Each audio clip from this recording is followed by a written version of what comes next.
quoi, mais ça j'arrive. Oh non. Fais attention qu'ils ne t'écoutent pas. Rabotaï, écoutez bien, chers amis. Oyez, oyez, citoyens. Je vais rentrer maintenant je continue avec vous l'étude du 5e chapitre de Mesiyat Yesharim, qui est toujours en train de nous détailler, de nous enseigner les différentes étapes. Toi, Baruch Haba, ça va, grand patron? Il est en train de nous détailler les différentes étapes, ou plutôt comment se comporter vis-à-vis des éléments qui risqueraient de nous déranger à arriver à la Zehirut, à la prudence, d'accord? Et là, étant donné qu'hier j'ai pas enregistré ça, donc je vais faire quand même un rappel en un mot. Tu vas gagner, toi tu as une révision, toi tu vas inspecter, et toi je crois que tu n'étais pas encore venu. Voilà.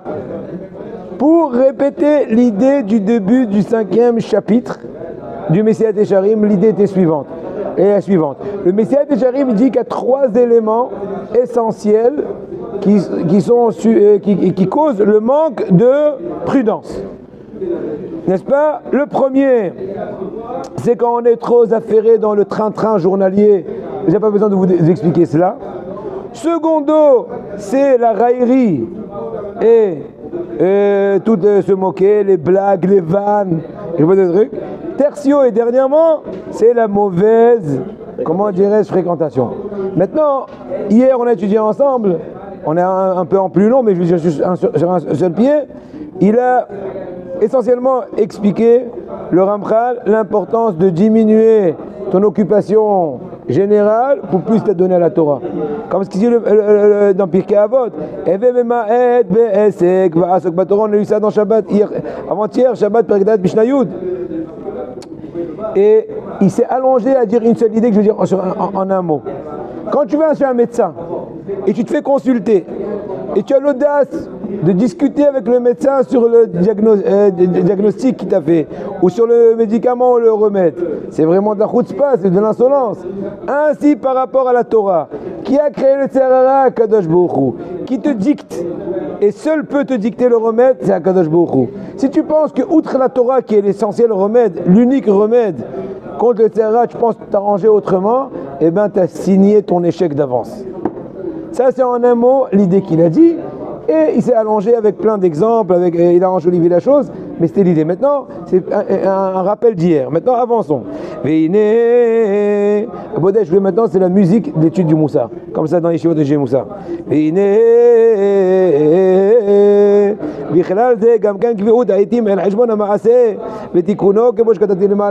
il dit entre autres, ce qui fait partie du travail d'inculquer en nous la prudence dans votre Hachem, c'est quoi? C'est fixer des moments précis, d'une époque à l'autre, d'un jour à l'autre, d'une semaine à l'autre, d'un mois à l'autre, etc. pour réfléchir, faire une introspective. Où j'en suis? Que suis-je? Qui suis-je?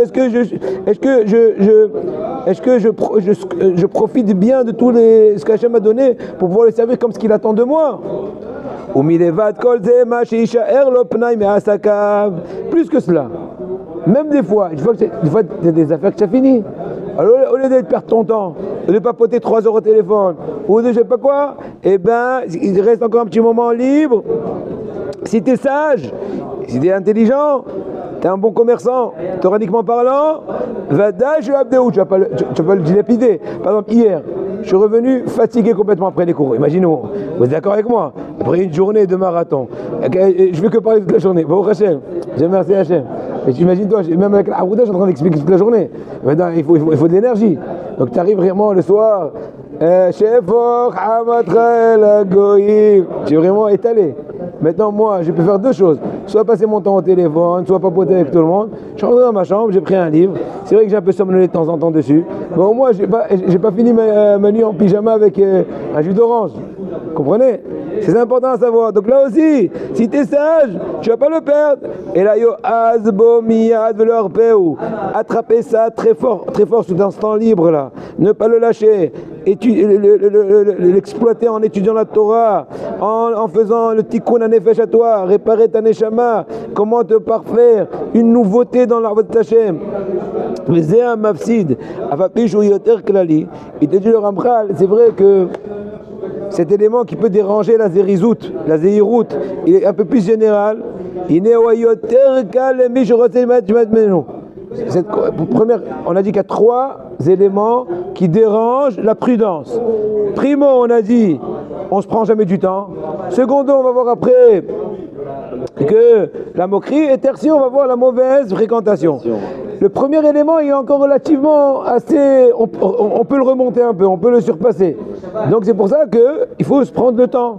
Ne pas se laisser aller dans le train-train de la journée. Ça, c'est primo. Maintenant, il te dit secondo.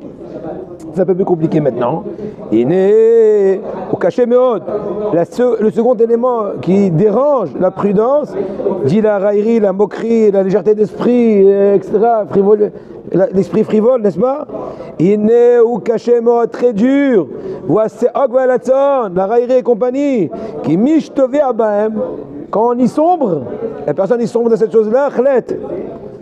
Qui naît à ses ou mais abed leva adam, la raillerie, l'état d'esprit, elle fait perdre le cœur à l'homme. Dans le sens, il perd tout son sérieux, toute sa classe, tout son degré, toute sa moralité. Vous entendez le Ramchal? Il te dit, il peut arriver à un certain moment que toute sa conscience va s'échapper de lui. Il est comme une personne qui est ivre, qui est saoule. Ou comme une personne qui est idiote, ne plus ni leur donner des conseils, ni les diriger. Une personne qui est faux folle, est-ce que tu peux lui parler? Tu parles avec le mur, c'est la même chose. Donc quand tu dis c'est parti perdu, n'est-ce pas? Shlomo HaMelech alav hashalom, il dit le Ramchal le nom de Shlomo HaMelech dans Kohelet Perek Bet Pasuk Bet. Moi j'ai appris, j'ai dit à mes enfants aussi, même quand je fais mes shiurim, mes enregistrements, je lis toutes les adresses.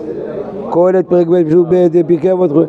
Pourquoi? En souhaitant que par cela je vais me rappeler. Je ne me rappelle pas toujours, et ça fait du sien. Tu fais marcher le cerveau pour faire la mémoire.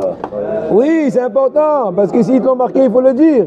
Et des fois, il y a des psukim qui reviennent 10 000 fois. Donc au bout du compte, à la 100e fois, comment on dit, la pièce elle descend. D'accord? Shlomo HaMelech alav hashalom, Kohelet Perek Bet Pasuk Bet, L'Ishak amarti meholal, Usim'a mazo osa. En un mot, Shlomo HaMelech déplore toute la raillerie. Il dit qu'est-ce que tu es trop joyeux? Je n'ai pas dit. Il y a une joie réelle, profonde, qui émane de la perfection de l'homme. Quand il se travaille, il y a une certaine joie qui est communicative, qui exprime sa satisfaction sincère d'un véritable acquis. Alors que des fois, il y a des joies qui sont artificielles, qui prouvent au contraire la légèreté d'esprit de l'homme, le manque de fond. Ce que dit Shlomo HaMelech. Ve'aramim zocham vracha, nos sages de mémoire bénie dans Pirkei Avot Perek Aleph Mishnah Yud Gimel. Sa'og ve'kalut rosh, marginim et adam le'erva. Vous voyez? La raillerie, elle est légèreté d'esprit, rapproche la personne des nudités. Voyez bien, Rabotai. Ah bonjour, ça va? Aujourd'hui, il fait chaud. Qu'est-ce qu'il y a? Ne parle pas. Moi, mes voisins, je leur dis, mais koshi shalom. Ils comprennent, ils respectent, ils comprennent. Il n'y a pas le choix, des fois tu dis bonjour par politesse. Mais si elle comprend que tu comprends qu'elle comprend, ben blesse. Le baisse.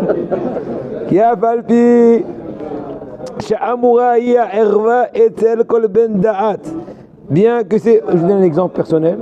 À 2-3 reprises, on m'a demandé de faire des cours à des dames. J'ai demandé, mon rave, il m'a dit non. J'ai dit oui, d'accord, c'est bon. C'est clair? Ah, Zikoy Rabim. Zikoy Rabim.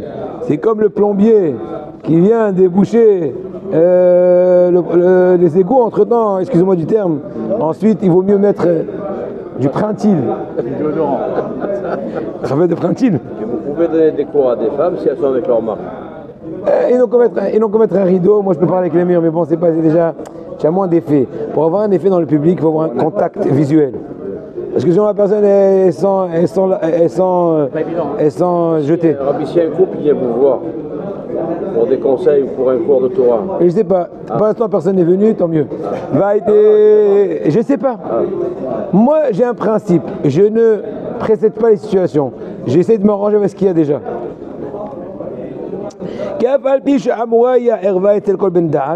Bien que la herva, donc la nudité, est très grave aux yeux de tout le monde, est tous conscient de la gravité de la chose, et son cœur il a très peur de s'approcher à cela, parce qu'il s'est fait une idée forte dans son esprit de la réalité, de la gravité et de la punition grave sur ceci.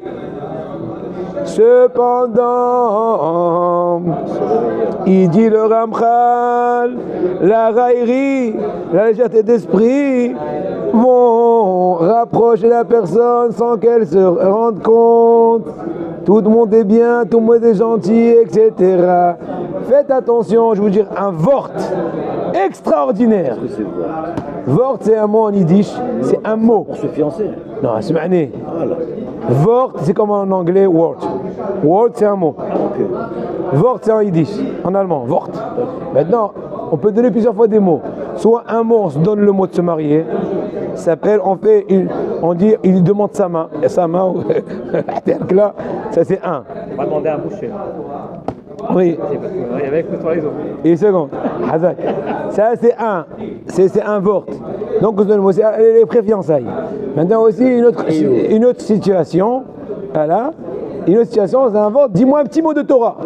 Dis-moi un petit hiddouche. Je vais vous dire un Wort. Je veux dire, on dit en arabe, piflahara, un petit piquant. Vous savez, on dit, c'est une blague entre nous, vous ne le dites pas à tout le monde, que les piments,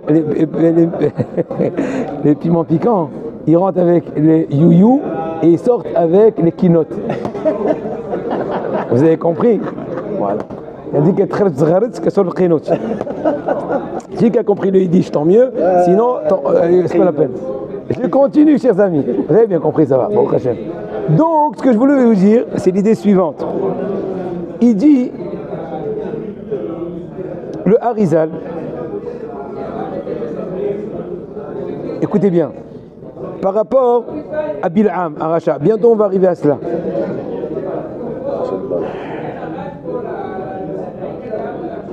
Il a fait trébucher à Israël dans l'interdiction de quoi? De Znout. Qu'est-ce qui s'est passé au préalable? Au début, il a essayé de trouver l'instant où Hachem s'énerve. Il a voulu dire le mot Kalem, bien connu, la Gemara Maseret Barachot. Et à Kadosh Baruch Hu, toute cette époque-là, ne s'est pas énervé. Beihar af Hachem, etc. Il explique le Harizal, sans rentrer maintenant dans les explications des mots, des versets, que Hachem a fait ça entre guillemets malgré lui. En d'autres mots, il n'était pas très satisfait, Hachem, d'avoir eu besoin de ne pas s'énerver de petite fraction de seconde par jour. Après, on ne comprend pas ce qu'il dit le Harizal. Au contraire, Dieu merci, si jamais ce moment-là de Kourou aurait été existant pendant l'époque où cet énergumène de Bil'am, cet animal de Bil'am a tenté de nous maudire, va savoir. Réponse, c'est vrai, mais pour le juste poids de la création, il faut Midat Adin et Midat Rahamim. Mais tout de suite expliquer l'impact. On sait très bien qu'on aurait dû vivre au maximum dans Midat Adin. C'est le mieux. Seulement on ne peut pas tenir, Hachem a rajouté Midat Rahamim. Mais attention, de même que Midat Adin sans mesure est insupportable, n'est-ce pas? Midat Rahamim sans limite est grave. Pourquoi? Quand on est trop bon, on est trop ceci. Il explique. D'ailleurs, c'est ce qu'il a fait Bil'am. Il était un rachat, un rusé rachat. Il a dit, je vais essayer de maudire au moment T de Caleb. Ça n'a pas marché.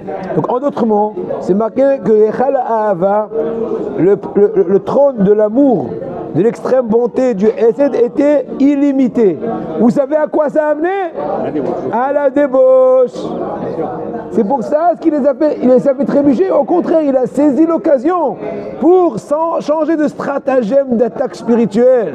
Donc nous voyons, encore une fois, la raillerie, la légèreté d'esprit. Tout le monde est bien, tout le monde est gentil.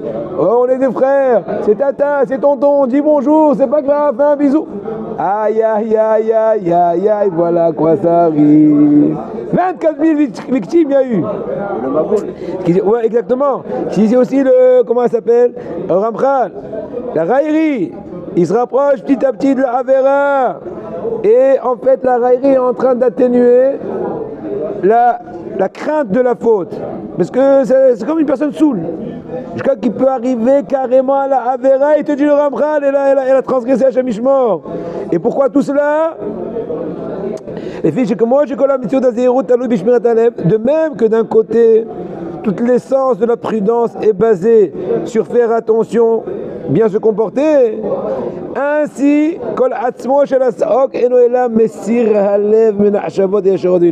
à l'inverse, la raillerie, la rigolade, entre guillemets, ça vient te déconcentrer, t'enlever ton sérieux et automatiquement arriver à Shem Ishmor. Bon, là on s'arrête là, bien la prochaine fois on continuera ce sujet-là, on passe de sujet.